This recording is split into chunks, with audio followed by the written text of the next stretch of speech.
Okay, everyone, we are having the first modern industrialized high intensity war in Europe that we have had for decades since the end of World War II.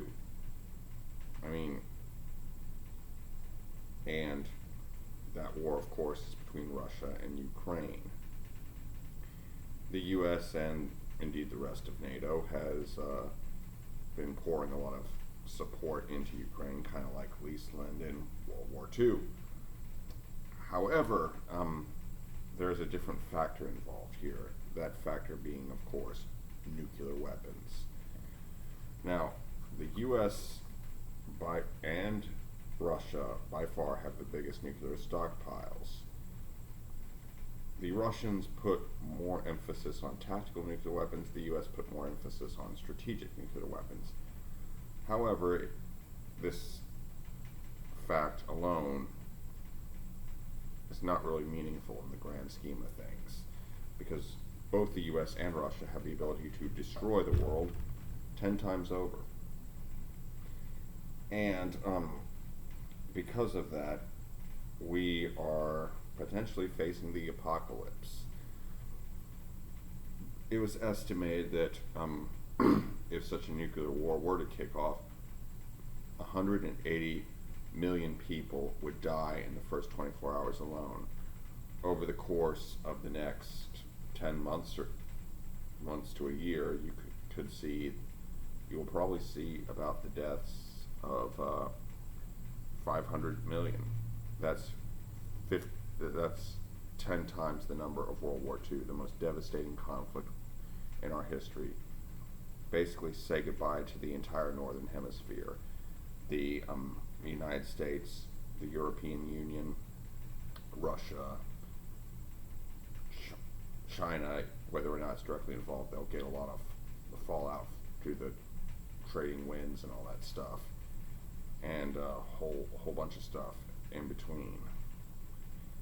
Basically, the entire Northern Hemisphere will be turned into a wasteland with a few survivors, but they'll be back to living, I don't know, I hate to say the Stone Age, but right now that's the only thing that comes to the best one way to describe it, Stone Age.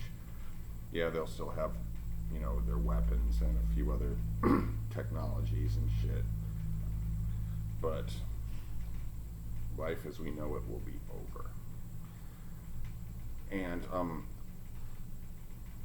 we are danger close to that, because right now we have a brigade, about 5,000 men, either in Ukraine or on the border, American troops, 101st Airborne Division.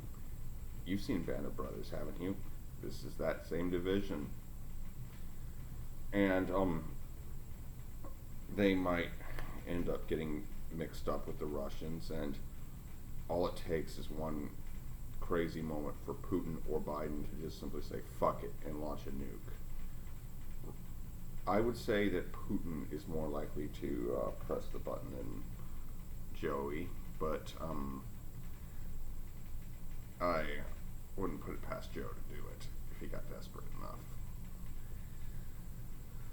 That being said, is again,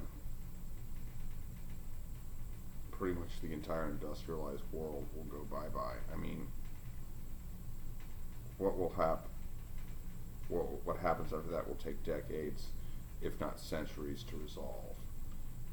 But it will change the world forever, and we need to stop acting like this is a game, because it isn't. This is not Iraq, this is not Afghanistan, this is not Chechnya, this is not Korea, this is not all the other little, or Palestine or whatever. This is fucking serious business, where we all turn it is that if everything goes to shit, we could all end up turning into vapor in a nanosecond. We need to really tread very carefully in this day and age, because unlike World War II, where one side loses, the other side wins, the only side that's going to win in this war rats and cockroaches. And it's just that simple. I will have more. Probably have a video in the future about surviving a nuclear catastrophe, but that is not this video. This video is like, we really need to pull our heads out of our asses and stop acting like this is a game, because a war between Russia and the U.S. would be utterly devastating, mad, mutually assured destruction. It's just, we need to put our differences aside and stop this madness, okay? Because, you know, I'm a military fan. I would have loved to have been in the military if they would have let me. I trained very diligently for this, but we do not want SHTF to happen. It's just that simple. I don't want it to happen, and anybody who wants it to happen is fucking crazy. Because believe it or not, we live better than most kings did back in or emperors or queens, sultans, shahs, whatever the hell you want to call them, back in the Middle Ages or antiquity. It's just that simple. And trust me, I would not give up my life in the homeless shelter for their lives. It's just that simple. We live awesome today. I mean, we've got running water, we've got ice cubes, we don't have to go to the bathroom in pots, we got hot running water, we got Wi-Fi, and we've got all this wonderful stuff. And we've got food on demand. So, we do not want a nuclear war to happen. Anyway, I hope you enjoyed this video. Be sure to like, comment, share, and subscribe. Be good.